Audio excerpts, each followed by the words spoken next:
Aujourd'hui, nous avons décidé de nous installer sur les terres de la ville de Nantes. Donc nous sommes là installés depuis 6 heures ce matin et nous avons l'intention, en fonction de la forme physique des deux camarades, de rester jusqu'à une date indéterminée aujourd'hui.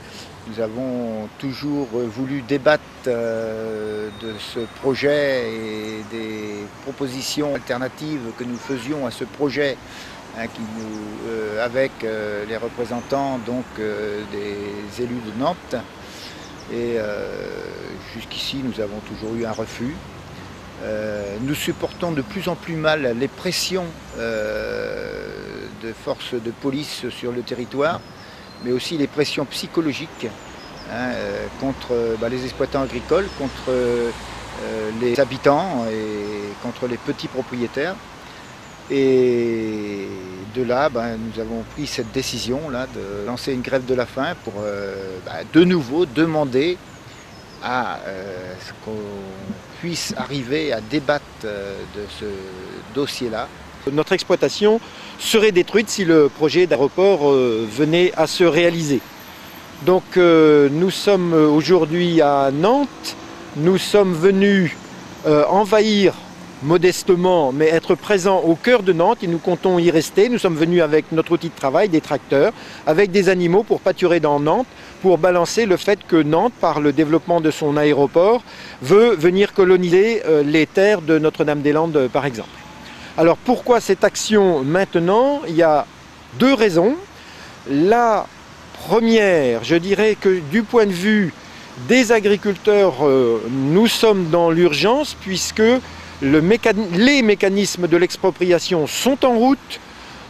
L'arrêté de cessibilité, l'ordonnance d'expropriation qui est tombée en février, et maintenant nous sommes en train de recevoir, morceau par morceau, les mémoires valant offre.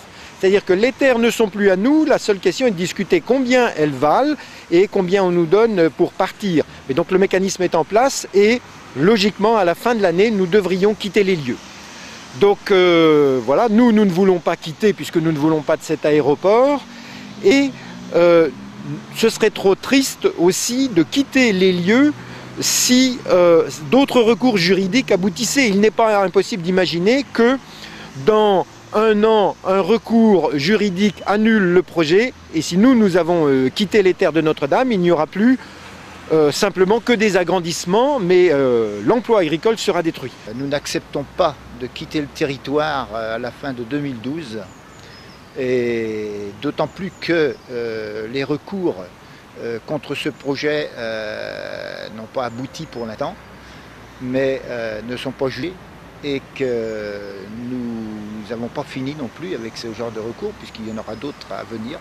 Et tant que le projet n'a pas été remis en cause, nous ne pouvons pas accepter de quitter le territoire.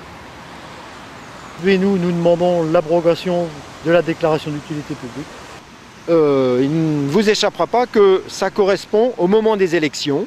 Donc élection présidentielle, les candidats présentent leur projet, présentent leur budget, rendent des comptes à leurs électeurs. Donc c'est vraiment le moment de faire le point.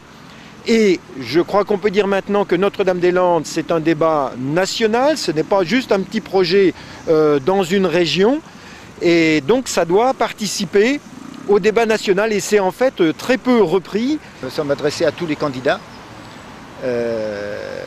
Les candidats, un certain nombre nous soutiennent, un certain nombre ont répondu et il y en a un certain nombre qui n'ont pas répondu, notamment le candidat socialiste François Hollande.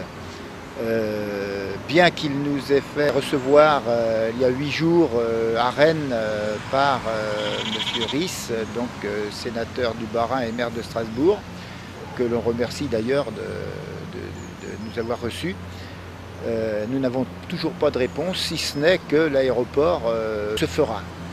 Nous interrogeons François Hollande quand même sur le fait que déclarer au même moment que nous étions en réunion avec son représentant que cet aéroport se ferait et que tous les recours avaient abouti, Et donc, en sachant que ces recours, aucun jusqu'ici n'a apporté un final, hein, puisque les 5 premiers qui ont été déboutés par l'État, au niveau du Conseil d'État, nous avons fait appel à la Cour européenne des droits de l'homme et que ça n'est toujours pas jugé. Donc aucun des 10 recours qui ont été faits aujourd'hui n'ont apporté un jugement sur le projet. Et donc il est hors de question de quitter le territoire tant que tous les recours n'auront pas été épuisés. Non, c'est pas possible de travailler comme ça.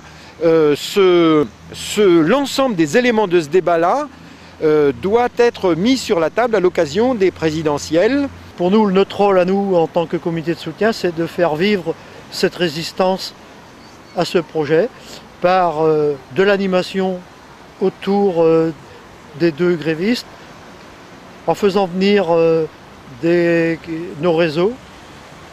Aujourd'hui, on peut déjà annoncer que nous aurons une représentation de camarades paysans du Larzac. Nous le ferons savoir.